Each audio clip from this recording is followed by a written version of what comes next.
Hi, my name is Louisa Proske and I'm the director of The Mother of Us All at the Metropolitan Museum's Engelhardt Court. I think to enjoy and get under the skin of this opera, it's maybe important to take a step back and talk about the project of Gertrude Stein, which I think is very helpful to think about the parallel of Cubism, which was the art form that was happening in Paris at the time that she was writing. And Cubism is sort of rebelling against the dominance of perspective upon visual arts and is saying actually you can look at one object from multiple angles and do that all within the plane of one painting. And so Gertrude Stein really has this project of freeing language from the conventions of narrative and scrubbing words clean from the habit of how they're usually employed in language. And so the result of that are texts which can be confounding and dense and impenetrable at first, and sometimes even to the point of seeming nonsensical. But actually what Gertrude Stein is doing is sort of presenting to us words and phrases afresh, so that a word like a name, family, quarrel, laws, right, that might usually be employed in a way where we hardly think about what these words mean, suddenly make us think again. What is a name? What is right? What is a law? So I think there is this project of really freeing language and shaking up convention. And of course that project, well, first of all, I think it's wholeheartedly embraced by her composer Virgil Thompson, who reportedly, sat at the piano when he was composing these operas and would just repeat the phrases of the libretto over and over and over again every day, sometimes for days without writing any single note of music, and then would slowly sense what melodies, what rhythms would suggest themselves coming out of this language. It's a very, very involved process of composing for this language. And then, of course, in a great way, this project of freeing language hooks up to the project of Susan B. Anthony, who, is fighting a battle against convention in her own way. I think that Susan B. Anthony really fascinated Gertrude Stein because of her revolutionary life. I think Gertrude Stein, for all the rebellion against narration and narrative, it is in a funny way a piece that looks at the course of a life and the shape of a life. So you start in the first scene and Susan B. Anthony is this young, energetic, completely ballsy young activist who is just setting out with all of her ideas and with her companion Anne. And then she gets sucked into really the maelstrom of the 19th century and all of the different voices that are contending in this period of history, and she is trying to make her own voice heard. And of course something about Susan B. Anthony that was so amazing was how single-minded she was, how she brought every single issue under the sun that she cared about back to the issue of the vote. The vote, the vote, the vote. The vote was going to be sort of the gateway to getting all these other things done, like issues of women's right within a marriage, issues of women's right to their own property, and so on and so forth. So in a funny way, this piece can feel very cacophonous. I mean, there's a lot of different voices and types of language contending with each other, but I think that goes to the deeper experience of Susan B. Anthony within her own century of trying to stick to this one topic within all of these diversions that were constantly pulling her in different directions. I think the piece then, you'll feel in scene 3, scene 4, it enters the period of the Civil War. The music really shifts, and there's this wonderful phrase, naughty men, they quarrel so, which almost sounds like a nursery rhyme at first, but then as it gets repeated, as the word quarrel gets repeated over and over again, you realize that it actually is becoming something very serious. And, you know, Stein and Thompson are talking about the Civil War, which was, of course, a period of unspeakable horrors, but it was also the greatest challenge to the suffrage movement, in that the movement basically split apart during the Civil War, and you know, it took a long time to recover. And then you have, I think, a really sharp break at the end of the first act, which ends with the marriage of Joe the Loiterer and Indiana Elliott.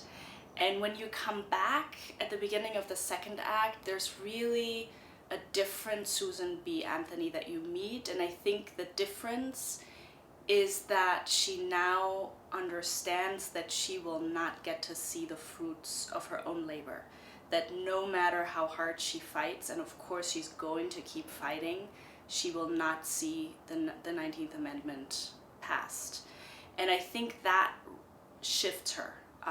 And there is a kind of bitterness, a kind of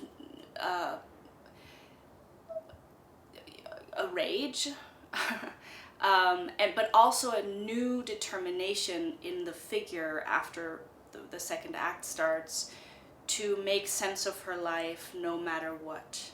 So if my whole life is lived to the purpose of getting women the right to vote, and I know it will happen, I know this is a just cause, and I know this cause will and has to come to pass, but I will not see it come to pass. So what does my life mean? What does my struggle mean? And so I think it leads her to this beautiful realization in the very last aria at the end of the opera, that actually, you know, life is about the living, it's about the struggling, it's not about the result. And in fact, it leads her to another conclusion, which is quite dark, you could say, or it's difficult for us to grapple with, which is that actually achieving something, achieving a political victory, might even put us in danger of losing it, as paradoxical as that sounds. And so she says to us at the end of the opera, do you know because I tell you so, or do you know? Like, do you understand the need for political progress, the need for women to be equal citizens? Do you really understand what that means, or do you just worship my statue? Do you just worship me because I'm an icon and you're supposed to, you know, cheer for Susan B. Anthony? And so I think it's this challenge to stay on our toes and to never take any political victory for granted. And I think in an age where we've seen so many victories recede and go backwards, and now, you know, Roe versus Wade is in danger again, and all of these achievements that we thought we could rest on are being questioned again. I think it's an unbelievably important reminder that the struggle is never over, and that you have to be watchful all the time. So I think, you know, going back to Gertrude Stein's project of freeing words from their conventions, I think what it does ultimately, it makes this opera so fresh, and you know, it could be written yesterday in a way. And I think that is partly because it's not dated, because the words are not resting within what they might have meant to a Gertrude Stein contemporary, so that they can become alive again for us. So things like, you know, when Susan B. is talking about men and how they're crowding together and following each other and they're afraid, and that's why they act the way they act, I think you can take these words and put them to some of what's happened in the last years, and they are completely valid. You know, and I think on the other hand also, it's not an easy sort of patting oneself on the back kind of opera for progressives or anybody. I think that Gertrude and Virgil are really exploring the underside of political struggle, the dark sides. And when Susan B. has her amazing scene with her companion Anne in the second act, the second scene of the second act, she kind of turns on Anne in this ugly, surprising way, and she says, yes, I know women will win. One day they will get the vote, but by that time it will be too late. And maybe we should think about the very fact that we're disenfranchised gives us this special perspective on society and the special knowledge. And when we have won this struggle, we are in grave danger of losing that knowledge and becoming just like men. And so I think, again, that it's a warning, and it's an important thing to think about, to not become smug and to not become self-righteous, in the wrong way, and to keep criticizing ourselves as we struggle for things. One of the fascinating things is that the art in the Engelhard court is actually really describing the world that Gertrude Stein came out of. It's very much art that's European looking, that's sort of, even though a lot of it is 20th century, it's kind of relating to the 19th century. So in a way, it is the kind of, figurative sculpture that Gertrude Stein was pushing against. So I think there's this great tension between what she is doing and what Thompson Art is doing, and the sort of visual context for the production, which is the art in the space. And so to complement that, we also really looked at another part of the collection which is not so present in the Engelhard court, but it's an amazing part of the American Wing collection, which is the quilt collection. And actually, for me, looking at hundreds of quilts over the course of making this production was a really helpful way of finding the form of this production and how to direct this production, because if you try to direct it like a straight narrative, you will fail. But in thinking of each scene as a quilt, and then in looking for what we started to call the patches within that quilt.